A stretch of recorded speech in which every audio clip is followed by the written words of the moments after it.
loose runner stuff. 'Cause we'll Okay. never hear the end of it. That's the box right there. Okay.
Okay, you guys gonna accept Miss Maria.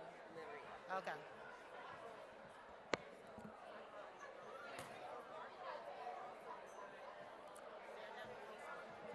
I think, is it four? You need a couple more? We need Two two more more chairs. chairs? Three. They said they were gonna bring up. Let's see who I can get to bring up. And I didn't get his name. Okay, so you guys need two more chairs, right? Are we able to get two more chairs? High chairs? Three? Three more chairs? Or do you guys want to sit here in the front, or do you guys all prefer to be on the stage? Okay. Because I don't know if they're going to bring any more chairs. But even if you don't have to, where's Noel? Noel's coming. Okay. Are you guys in order? That's what we're trying to do. So it's Nicole, Yes. You want to Abby, and then Noel. Oh, okay. And then Maria. How do we change? Let's Okay, so do. we Okay, have a yeah. clicker. Okay, So you just point it Okay. to the. the one on. Okay, why did Oh, it the do one that? down. So yeah, one down. I'm sorry, one down. Can we use the enter button? One down. Or okay. you can hit this. Okay. It's up to you guys. Okay. No more chairs. Arrows. Okay, because we'll start in. Yeah, just We're go about here, to yeah, start yeah. in like a minute. If not, they can sit here.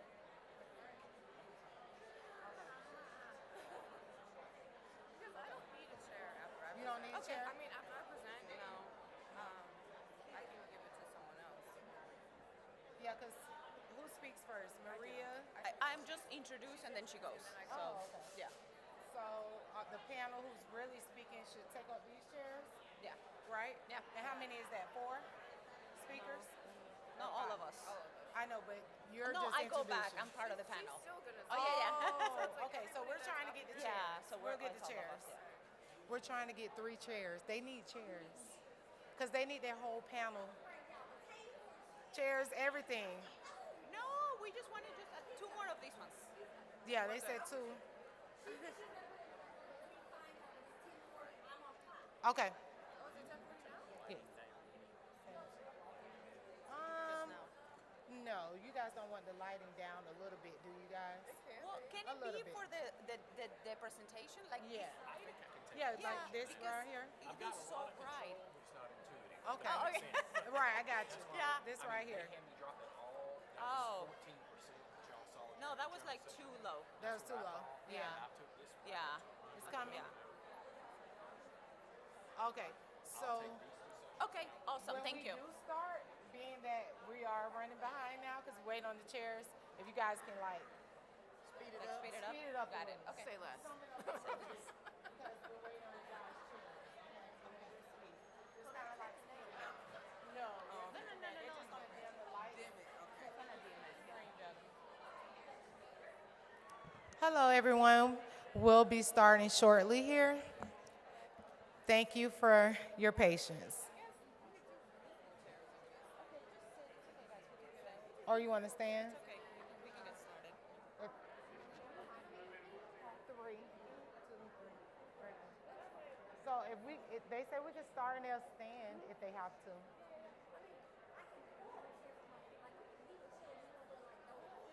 It's fine. We got it. It's okay. So we can use these. We got it.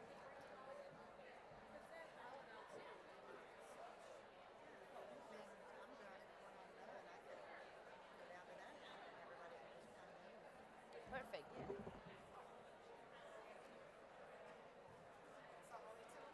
Yeah. All right, ladies. Okay. There you go.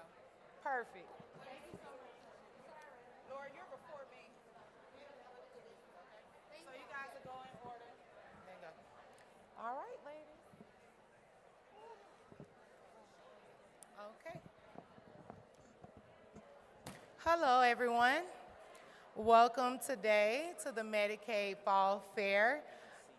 This is for Amerigroup, and today I would like to introduce our host, our main speaker, Miss Maria. Thank you. Good morning, everyone. Can I get a good morning? Good morning. Thank you. I hope you got some coffee and some water in that break. And we have a great presentation coming up. Again, we are Amerigroup, as you know, one of the 3 CMOs for the state of Georgia. And we're going to be presenting of a suite of information. So we're excited. And our first speaker will be our Health Equity Director, Nicole Williams.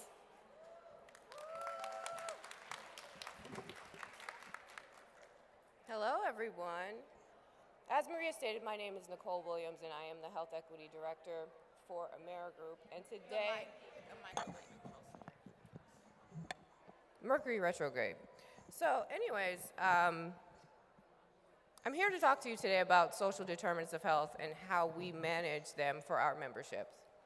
But first, I'd like to talk about what social determinants of health are, otherwise known as SDOH. SDOH, as you can see on the screen, there are 5 pillars that make up SDOH. SDOH is something that no one escapes. It's where we live, it's where we work, it's how we worship, it's everything that makes up who we are and the environment that we live in. So how do we identify SDOH? We identify SDOH through our community partners, through our state partners, and through our membership. And we address these needs through the initiatives that we create. We also have to identify social risks and social needs. Social risks are things such as high unemployment, living in a crime-ridden area, and social issues. Social needs encompass food, housing, transportation, education, and financial challenges. And we identify these needs through speaking to our members and asking them directly, what are the things that impact them? If we find that they have needs, then we make referrals to the different community resources for them. And in 2024, we made over 21,000 referrals for our members, and we were able to close over 5,000 loops. Some of the ways that we screen our members, there's actually a 2-pronged way that we screen our members. First, internally, through our pharmacy managers, our case managers, and through our community health workers. We use our internal resources and databases to screen our members and to collect the data that we need to help serve them, and then also through our vendor relationships. Our vendors collect SDOH needs as well, and then through our provider community. We maintain close relationships with our providers. Our providers will oftentimes bill Z codes that indicate social needs, and they also conduct their own surveys about social needs and social determinants of health for our members. And so once we collect all this data, how do we use it? Well, we track and we trend it. As you can see on the screen, there are various ways that we track and trend our data. The reason why we have so many different ways to track our data is because it creates a story. And this story shapes how we create our initiatives and how we communicate with our members and our providers in our community. And so we use this data to improve upon existing initiatives and to develop new ones. We use this data to enhance our relationships with the community and to strengthen our relationships with the state. And so this is just an example of how we use the data. We use this data to create initiatives that address food, housing, healthcare, and even behavioral health needs. We use this data to help our members deal with their short-term needs and to also create initiatives that will follow our members throughout the course of their membership with Amerigroup. And now, I will turn it over to Noelle Gallagher to talk about provider complaints.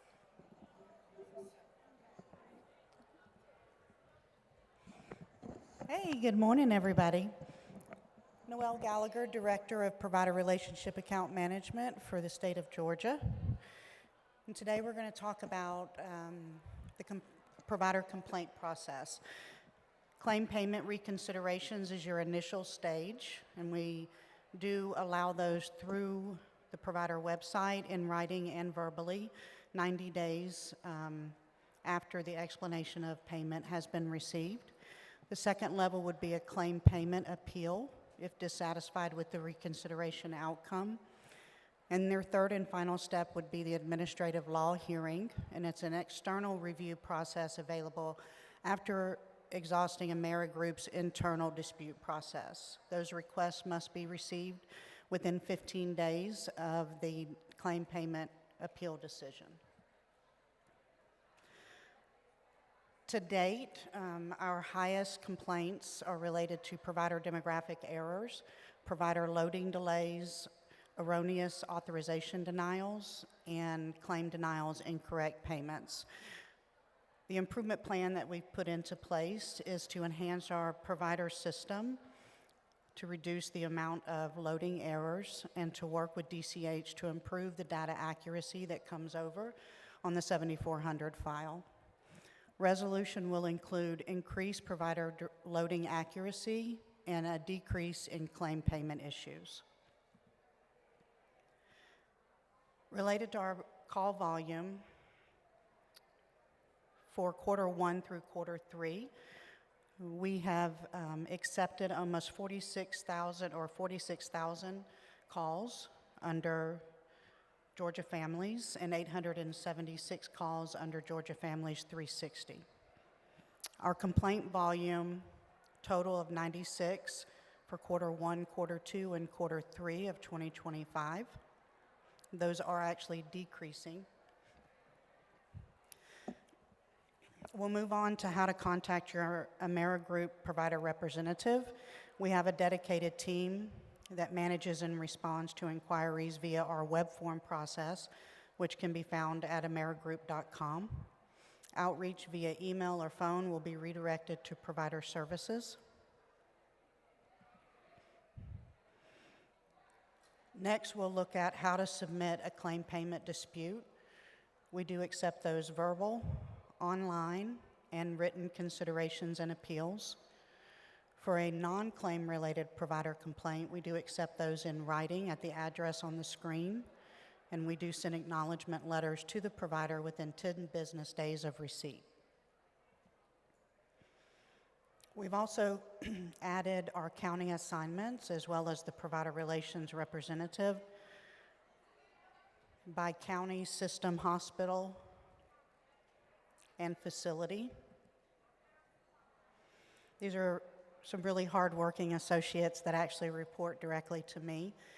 We are spread across the state as well as contiguous counties in Florida, Alabama, North Carolina, South Carolina, and Tennessee. All right. Next, I'm going to turn it over to Maria for Georgia Pathways Program.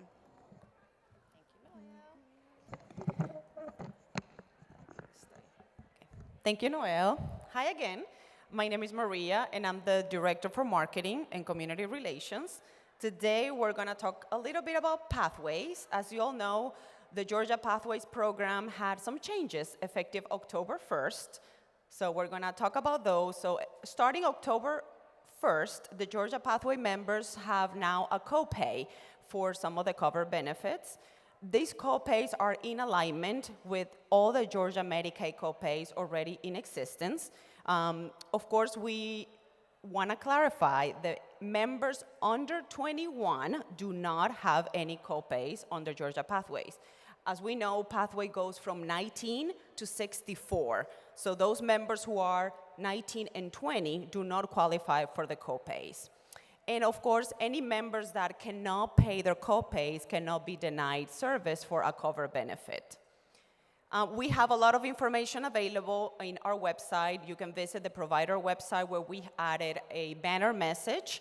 We also added some FAQs about the updates of Georgia Pathways. We also have all those FAQs available in our table today, so you can go and grab it as well. There's a lot of good information, so you can go on the website and see. That's a screenshot from the website.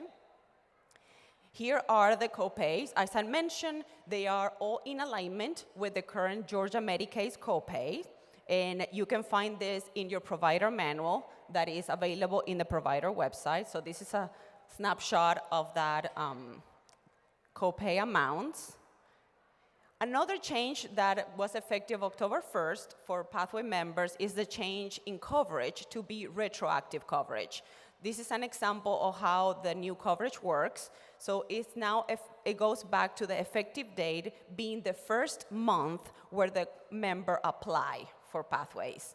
So that changes on how it used to be before that.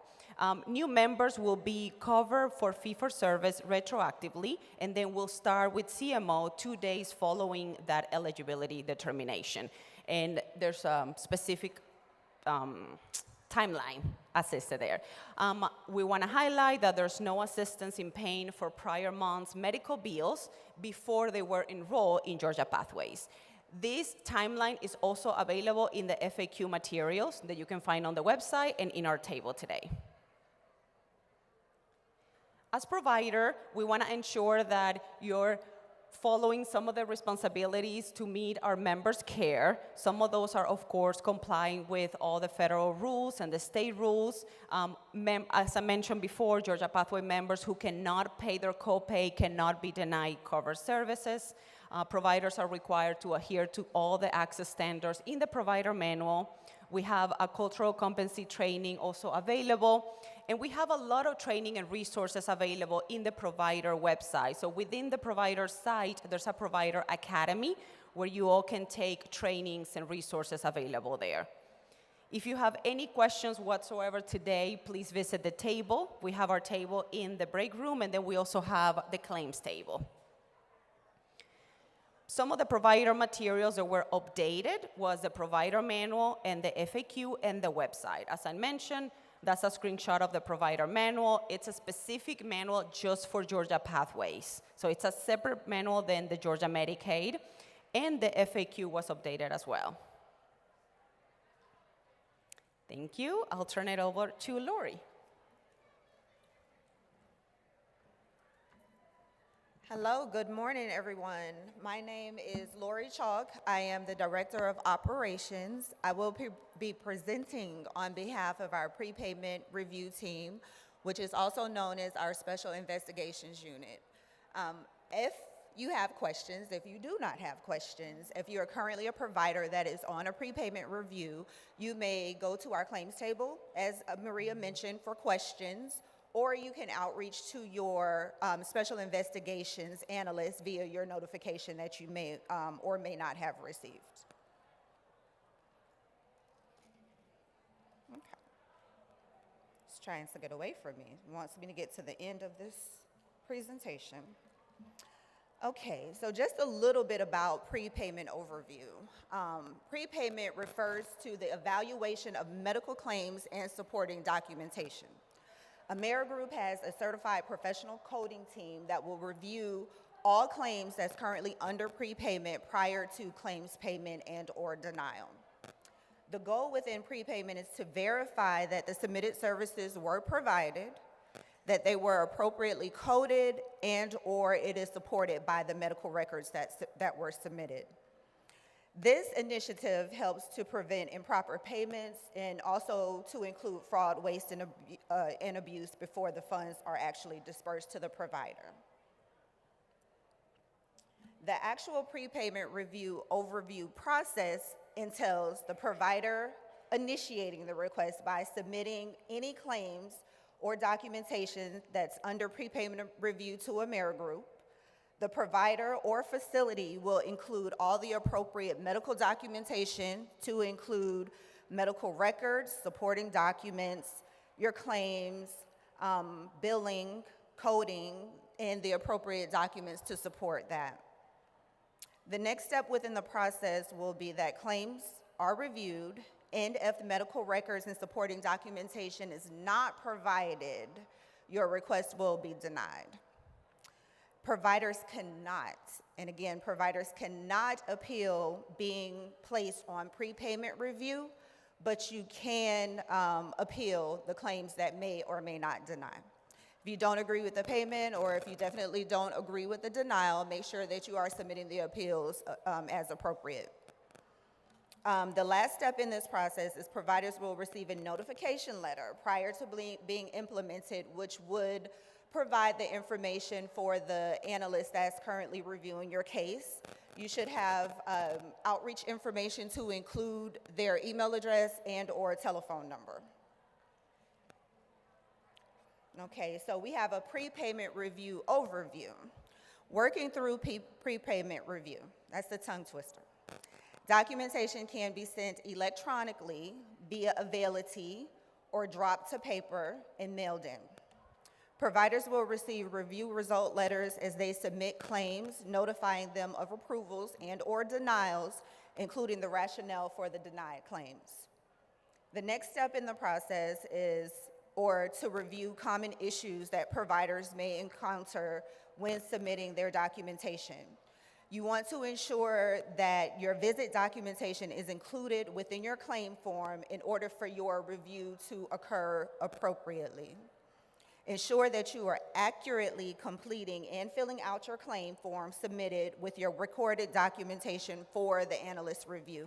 That's very important. They take all of the information into consideration when making that final decision, so it's very imperative on the provider's behalf it prevents a delay in payment, but you would always want to ensure you're submitting the appropriate or the requested documentation that the team has requested of you. Removal from prepayment review. The aggregate of claims reviewed must meet an 85% pass rate before the provider can be considered by the team for removal. Providers who have an error rate less than 15% based on claim line items, not the overall claim, they're looking at it line by line, for a period of 6 months will be considered for review. The providers will be notified in writing at the end of the date of the prepayment review. Okay, so we have a few performance metrics. This is reflective of our Q1 and Q data for 2025. Our SIU team has reviewed a total of 87 providers and a total of 14,622 claims. Again, if you have any questions, if you're currently on prepayment review, please feel free to reach out to the analyst that's listed on the notification. If you have questions today in regards to claims that are denying for any other reason outside of prepayment, please be sure you're visiting our claims table. They're ready to assist and help and answer any questions. Okay. So next up we have Lakeisha Williams. Thank you.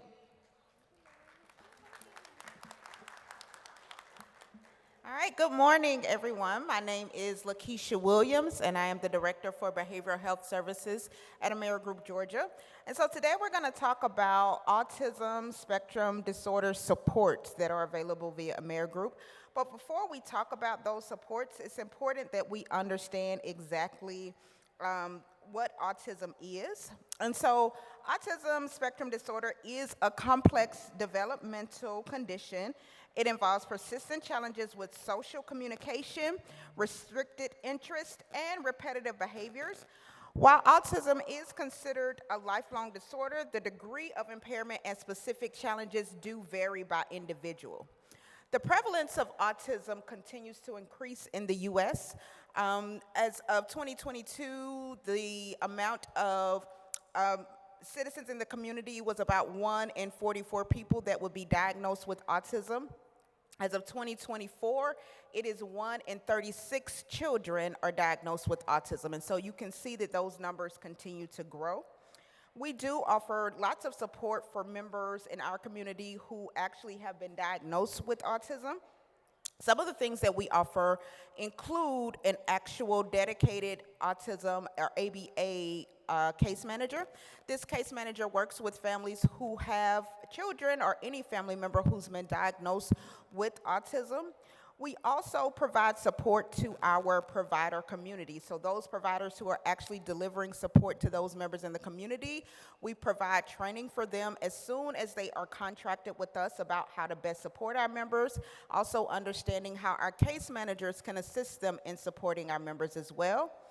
We also do and provide an incentive program for our providers to deliver the type of care that we know increases quality among those members who have been diagnosed with autism. So those providers who are able to get the assessment completed within 30 days or those providers who are actually having sessions with the family involved, we consider that to be high quality.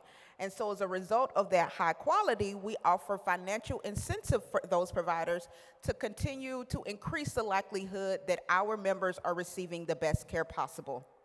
One of our most successful initiatives as it relates to support is our Autism Concierge program. And so this is a digital platform that's aimed to support parents of children between the ages of 0 to 4. So this is a preventative initiative. The member does not have to have a diagnosis of autism yet. This is meant to make sure that we are being as proactive as possible before there's even an autism diagnosis there. We also provide support to those family members who have children who have a confirmed diagnosis. There is bidirectional program support for participants who engage in the service. We have had over 100,000 enrollees in the program. And of those 100,000 who have enrolled, we've had a 99% retention rate. So they believe it to be effective as well, and a support of those members who have joined in our Autism Concierge program, they have reported to us a confidence from 52 to 75% in being able to care for their child. In addition to that, we've seen a 24% decrease in inpatient visits as a result of this concierge program. So what we're going to talk about today includes some specific case examples of how we've provided support to members who've had a diagnosis of autism. So our first case study includes an 11-year-old male who has complex medical and behavioral health history. This member actually not only had a diagnosis of autism, but also at birth had substance exposure. There was also a frontal lobe injury, and in addition to that, this member experienced frequent seizures.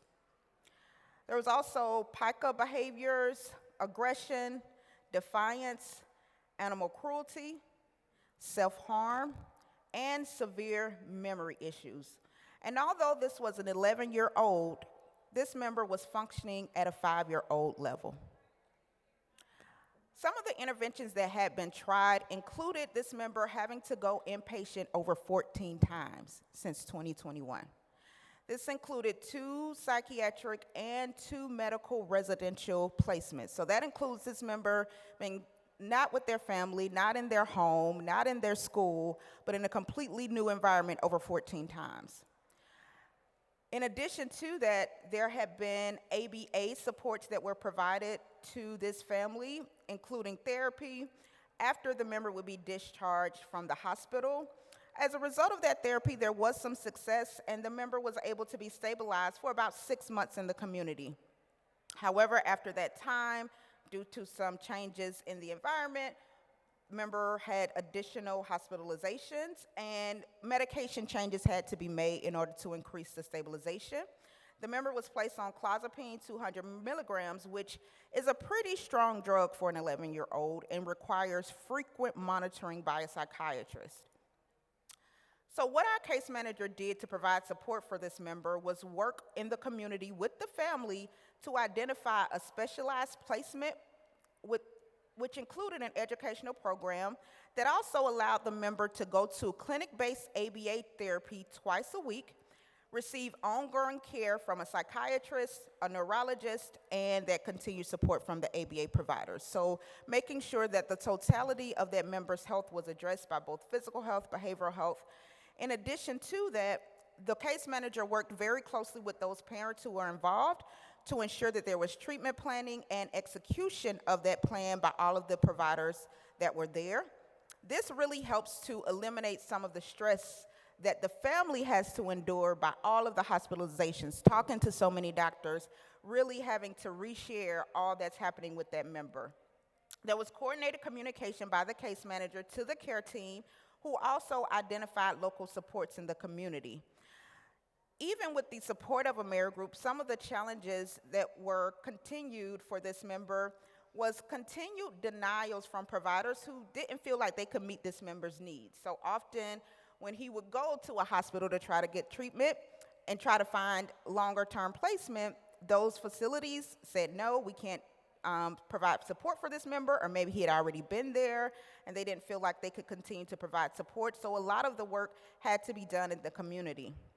The case manager worked to make sure that despite this member's diagnosis and the medical challenges that he had, including seizures, frontal lobe injury, and the substance exposure, that he still received services that were equitable for him.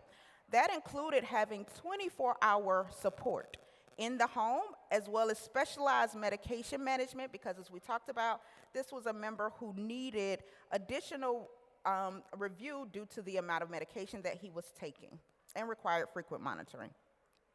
However, this member has been able to maintain in the community for a significant amount of time. Our second case study is very similar. It's a 16-year-old male who was diagnosed with Phelan-McDermott syndrome and autism level 3.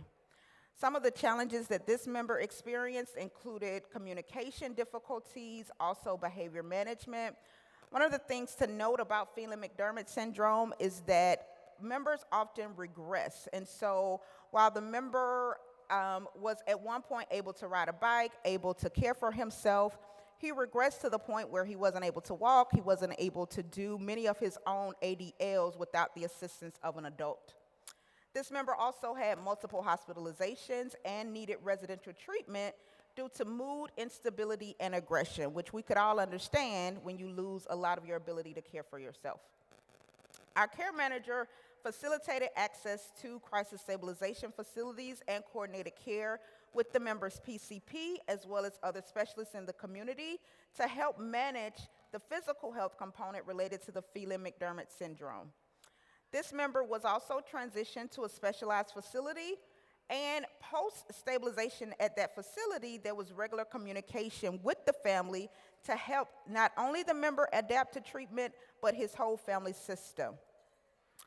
Our family-centered approach included advocating for family counseling and guidance for managing the member's aggression and mood in a single-parent home. So this was a mom who was attempting to manage all of this by herself.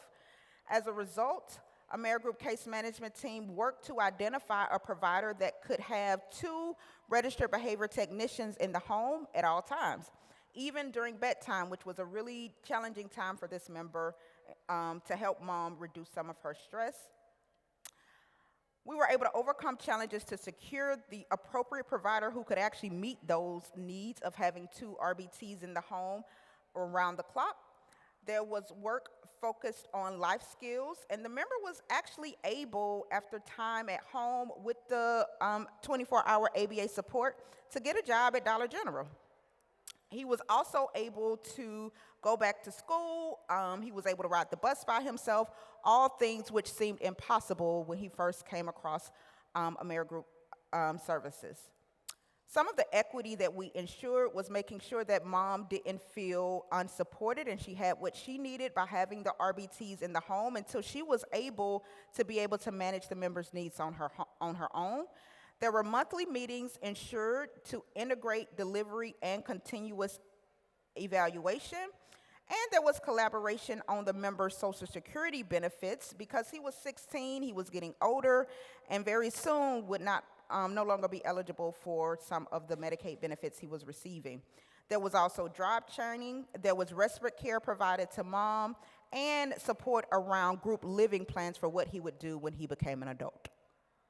We look forward to hearing questions from you about ABA, but for now, I will turn it over to Maria. Thank you, Lakeisha. I'm back again. We're going to talk about value-added benefits. As you will hear me mention them, VABs for short. So value-added benefits are those extra benefits that are designed to improve our members' well-being. We encourage them to use some of their healthcare benefits while addressing some of the needs that they have while improving their health outcomes. So again, those are those extra benefits that we have available for members to ensure that we're covering some of the social needs. I have divided the benefits on categories, and I won't name them all because there are a lot, but I will highlight a few. All of our value-added benefits are available in our website, and they're also available in our materials in our table today. So for children, We have a lot of good benefits to ensure that they're staying active and healthy. So we have DoorDash gift card for the summer months. As we know, they're out of school, so we offer that gift card to ensure that they're having some meals at home. We have our new youth club membership card. It's a $100 card that the member can use to pay towards Boys and Girls Club, Girl Scout, Boy Scouts, or any after-school program that is available in their area. We do know that there's some Girl Scout troops or clubs that are not in all rural counties, but they may be an after-school program running by the local school or the rec center, so the card is available for those locations as well. We want to encourage our members to read, so we have a summer reading program where they can get either books at Barnes & Noble online or in the actual store. And we have an oral care essential kit for members 6 to 17 to ensure that they're completing their dental well check. For new and expecting moms, as we know, we have a lot of new moms in our program, or expecting moms. So we have our Mom-to-Be catalog, which is a catalog up to $100 where they can choose different items, and items that are essential while they're pregnant or having a baby. They can either go and choose 2 items or go and use all the amount, so it's available for them. We have a spa package for those moms after delivering the baby, and it's a $50 gift card that they can use for a facial, a massage, or anything related for spa services with a completed postpartum visit. We also have up to $120 in gift cards when they go and complete wellness visits or immunizations. This is to ensure that we are meeting those measures and heating measures that are very important for our quality. We have baby food, breast pump, diapers, strollers, and potty training seat. Of course, the member has to meet all those criteria. We have a first birthday gift for those members turning 1. We love this benefit, and you won't believe how many moms we have that are expecting, and then they have their baby, they become Amerigroup members, and then they get their 1-year benefit, and they send us photos, are excited to share that with us. And Sam's Club membership, that's one of the popular ones. Our moms love Sam's Club, where they can get items for the house. We have a healthy lifestyle. I'm excited to talk about our new OTC card. This is an enhanced benefit from last year.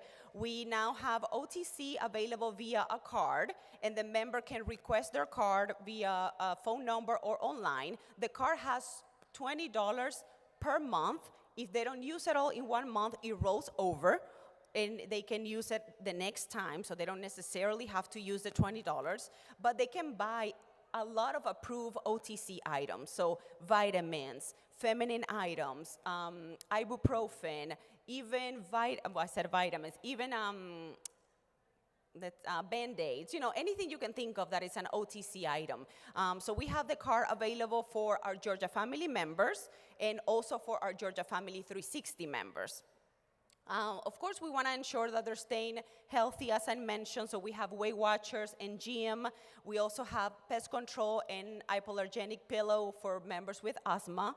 We have a home meal delivery benefit for members with diabetes. We have a cooking at home catalog where they can choose items from the catalog. The favorite item to choose is their air fryer, as you can think of. They love to choose that from that catalog.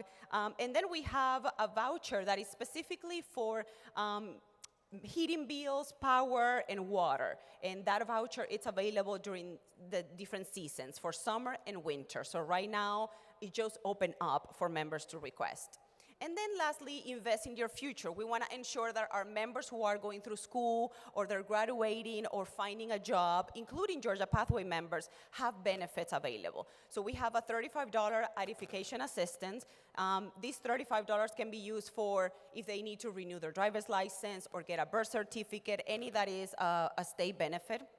We cover, of course, the GED exams. We have oil change, gas cards for our students. We have Chromebooks and college application fee that we cover for seniors in high school. And we have a community resource link that we love. It's a link that you can go and find resources in the community based on your zip code. So it's a great benefit available in the website. And it's not only for Amerigroup members, the community resource link is open to everyone. And then for Pathway members, we have an industry certification if they do need a specific certification for the job they have or the one that they're looking for to ensure they're meeting their qualifying activities. Or we also have an employment flex fund if they need to maybe get a new laptop or get something fixed in order to meet that qualifying activity.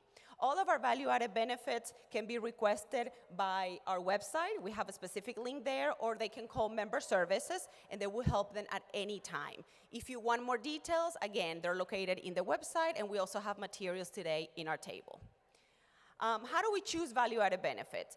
Typically, we look at these 4 different categories. As I mentioned, quality, it's very important. If we want to ensure that they're meeting some of these quality measures, going to the doctors when they're supposed to, taking care of their prenatal and postpartum care, we take that in consideration. Also, any health plan initiatives that we have going on, we use that as well. SDOH needs. If we see that members are having issues with transportation or maybe food insecurity, we take a look at that. And then, of course, member feedback or community partners or providers like you guys.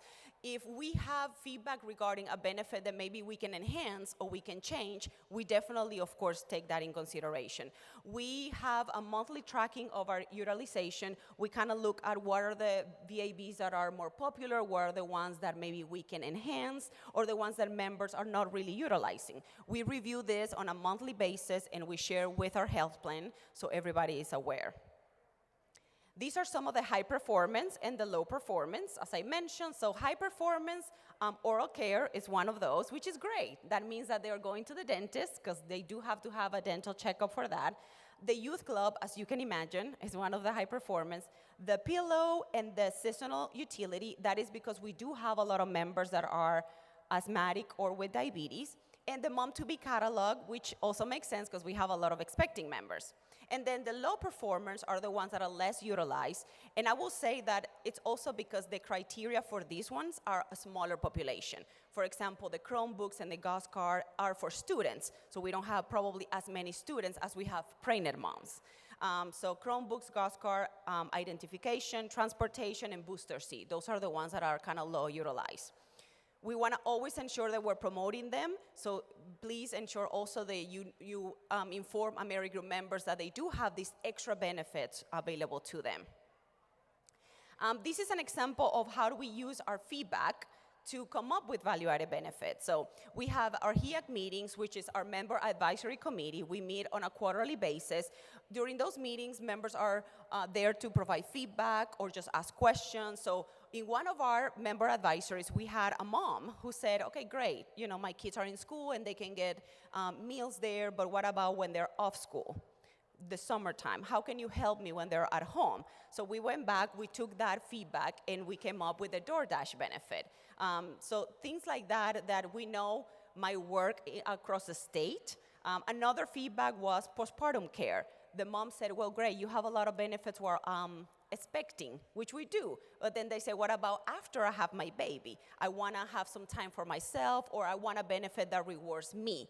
And then we say, well, that's great. We do need to work on our postpartum care. So we use that SPA package to promote moms going to the postpartum checkup. So that's how that came about as well. So again, any feedback that members give us, we try to take it in consideration and then enhance or come up with new benefits. And that's it for me. And I'll introduce Letitia Hope now. Thank you. Thank you, Maria. I'm Letitia Halp. I'm the Compliance Director for Amerigroup, and I'm going to touch a little bit on the One Big Beautiful Bill and Rural Health Transformation. So the One Big Beautiful Bill introduces major Medicaid and rural health reforms, as Stuart mentioned earlier. And we as Amerigroup are aligning our systems and partnerships and outreach to meet new compliance requirements while maintaining member access and providing provider stability. Some of the key provisions of the One Big Beautiful Bill that would impact managed care would be the work community engagement. Adults 19 to 64 must complete 80 hours a month of work qualifying activities. The semi-annual eligibility redeterminations. So the states must redetermine eligibility for adults every 6 months, starting in Q1 2027. And retroactive coverage. Retroactive coverage is limited to 1 month for our Pathways members and 2 months for regular Medicaid. For rural health transformation, this is just a timeline of what we can expect. As Stuart mentioned, the application was submitted to CMS on November 5th. On December 31st, we can expect a decision from CMS from those applications, and then the deadline for enacting proposed policy is December 31st of 2027. The strategic goals of the rural health transformation include the following. Making rural America healthy again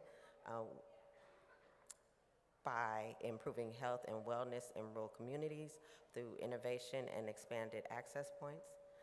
Sustainable access to rural health by improving operational efficiencies and financial stability through coordinated partnerships. Rural health workforce development will attract and retain a skilled, mission-driven healthcare workforce in rural communities. Innovative care models, which spark the growth of innovative care models that improve outcomes and strength coordination across providers. And technology and digital innovation, which foster adoption of innovative technologies to improve efficiency, data security, and access to care. At Amerigroup, these are some of the ways that we would like to support the department in closing those gaps with the rural health transformation through population health infrastructure initiatives, expanding easy local access to primary care, behavioral health, and preventive services in community settings, through rural health network initiatives by helping rural providers form or expand integrated networks and improve delivery, coordination, and outcomes, through rural health regional excellence initiatives by forming affiliations with high quality regional systems and perinatal collaboratives, rural talent recruitment initiatives by developing, recruiting, and retaining long-term rural workforce, and value-based care initiatives by helping rural providers enter advanced value-based care and deliver proactive, preventative, and coordinated care. And then promoting care service initiatives by scaling, promoting digital care to prevent and manage chronic disease. So with that, I'm going to turn it over to Abby to talk a little bit about Georgia Families 360. Good morning. I understand the weight that I carry standing between us and lunch, so I will not go in detail on a lot of stuff today, but just wanted to give y'all a high-level overview of some things we have going on with the GF 360 program, which that's our program that serves our kids in foster care, adoption assistance, and our Department of Juvenile Justice kids that reside in the community. So some highlights for you all today specifically. Just wanted to remind you that we do have the Care 360 platform. This is available via Availity, and this allows you to go on and get really a more holistic overview of the members that are being served. So it gives you access to everything from treatment history, prescription history, you can see their ID card on there, and then as you'll hear me say at the end, you can see who their care coordinator is, because all of our members do have an assigned care coordinator. So if you ever have specific questions about care, coordination of services, you can go onto that link and just kind of understand what's gone on with the member and then who you can talk to ensure that we're really having a collaborative approach to serving our children. The next thing I wanted to remind you all on, and this is, we're kind of doing a re-emphasis and relaunch, is the platform, and Lakeisha spoke to this earlier, but it's a concierge care platform. It's a texting process, and it allows our caregivers to get prescriptive text, but also engaging text to help support them in some various categories. So you'll see them on the screen, but we're specifically launching this with our transition age youth. So this is our 18 to 26 population, our caregivers of children with autism, and then we're launching a new program called Embracing Families, and this is for our families that maybe are at risk of child welfare involvement and just allows them to have more support to be able to do what they need to do to care for their families. So that is launching. If you're working with members and you think they could benefit from this, then just encourage them. They can reach out to us directly. They may already get a text about it, but we really just want to, we see this as a benefit, so we want to work together to raise awareness about this resource. And then lastly, like I said, every child in GF360 has a licensed clinician assigned, so you can find their information by going on the website on the screen, or you can reach out to really anyone at Amerigroup, and we can make sure that we connect you all accordingly.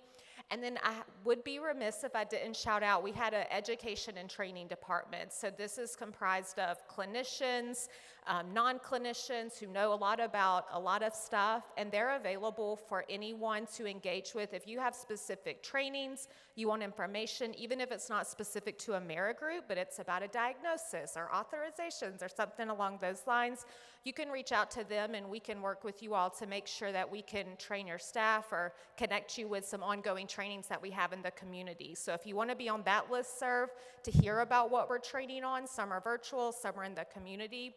The email's on the slide, so feel free to reach out to that email and we'll add you to the listserv so you can stay abreast of what's going on. And that is all we have for today, so I think we're opening it up for questions now. Thank you. Hello, everyone. We'll start with the questions. If you have any questions, please raise your hand and I'll come over to you. Any questions for Amerigroup? Okay. We'll start in the back. Hi. I have not heard this personally, but somebody had mentioned to me that Amerigroup is not letting CFY speech therapists treat patients at the time. Is that correct?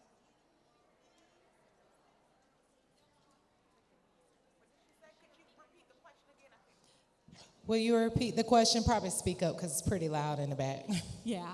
A speech therapist during their first year is considered a CFY, a clinical fellow. They have to be signed off on by a supervisor, but in the past, everybody's allowed a CF to treat. We've heard that Amerigroup is not allowing this anymore, or they're not going to be allowing it. Does anybody know? I can bring it back to you if you need it.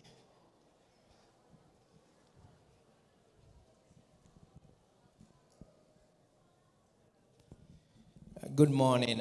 I'll take that question back and then I'll try to connect with you and we'll provide the answer to you. Thank you. Okay. Thank you. All right, I'll take the next person right here. Here you go. Good morning. So my question is related to the value-added benefits. So do the foster families have access to the value-added benefits? Because we will find sometimes for the over-the-counter medications, we get a lot of pushback. We can't afford it. We can't pay for it. So just wanted to know if they have access to those benefits as well. All value-added benefits are for all Amerigroup members. Georgia Family 360 members actually have additional benefits that were not in the slide. So we do have additional benefits for them, and I can show you those. They're in the website. We do have a specific page for GF360, so you can also see them there. So on top of what I shared today, they also have additional benefits. OTC being one of them.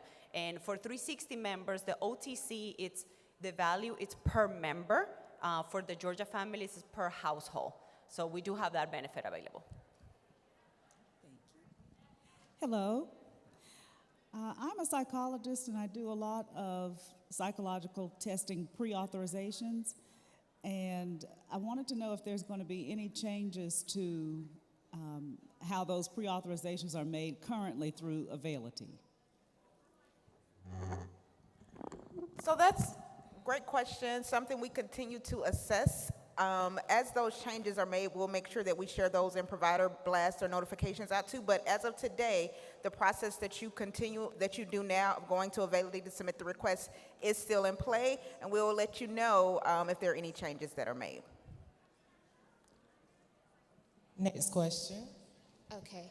I know there has been some upcoming changes, or there are some upcoming changes in legislation, and I just wanted to confirm, like, should case management agencies have anything to expect when it comes to billing procedures and prior authorizations with the CMOs like Amerigroup, Peach State, and CareSource that we should know? Because from what I understand, all of these billing procedures and reimbursement rates and updates for everything is just pertaining to like direct service providers. But I just want to know what we should expect on the care management side. So for Amerigroup, any changes that we make to our prior authorization process, you will receive notification at least 60 days in advance of that change. And so we will make sure that we will share those changes with you, but there are no current changes that you should anticipate at this time. If anything, we're really trying to find even more ways to make prior authorization less burdensome for you and for us as well. So. Thank you for recognizing me. Brooke Terrell, founder and CEO at TherapyWorks. We provide comprehensive speech, occupational, and physical therapy services. And within the past year, we have experienced significant delays with credentialing providers. Is there anyone that can speak to any changes that may have resulted in this?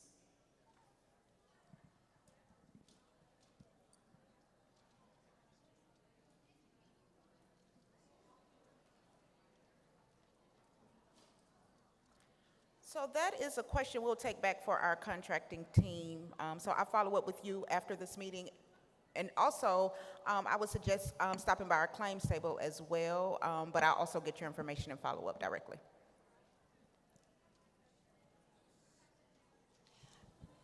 In regards to the kind of in follow-up to her question about the credentialing, we never receive notifications when a provider is credentialed.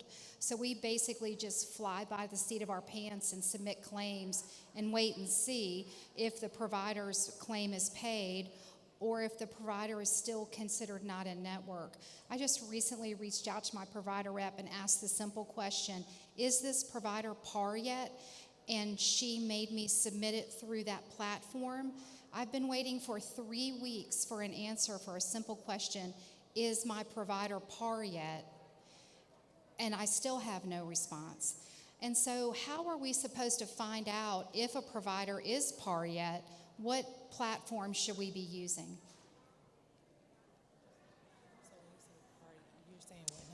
PAR is participating. Okay, participating. And that's what I was going to ask as well. With the credentialing, are you meaning contracted with Amerigroup to confirm whether the provider is par or non-par? Because absolutely not. Is I'm done a through DCH. contracted agency and have therapists that I credential under my tax ID.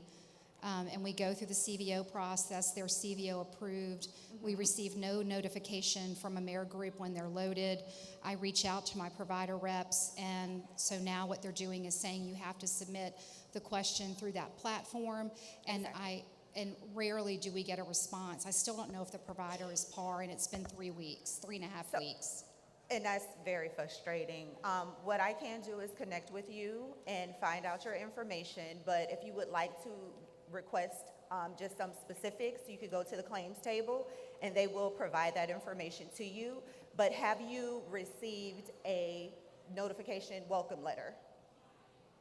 A notification what? A welcome letter Absolutely. for those providers? Never do. Okay. And okay, if we can. Also, how should we, if a provider rep can't answer that question, how are we supposed to find out when a provider is added to our contract? So we discussed earlier, there's changes that are taking place and that have taken place within Amerigroup. And as changes come along, we come into some roadblocks, some things that work and some things that we've identified that just does not work. So that's one of those things that we're looking at in an in-depth form to identify ways that we could do additional outreach to the providers Again, our vendor table with our provider reps out there, you could pose that question to them, and if it's more so claims related, we could answer those questions at the claims table. No, it's not claims related. It's, is my provider participating? Yes. I will get you to get started. Okay. So it is 8 after, 11:38, 38 after, so we wanted to wrap up Yeah, the one more questions. question. Oh, you want? Okay, so that'll wrap it up, and you guys enjoy lunch, and we'll see you when you return. Thank you. Please give the surveys to the ladies at the door. Thank you.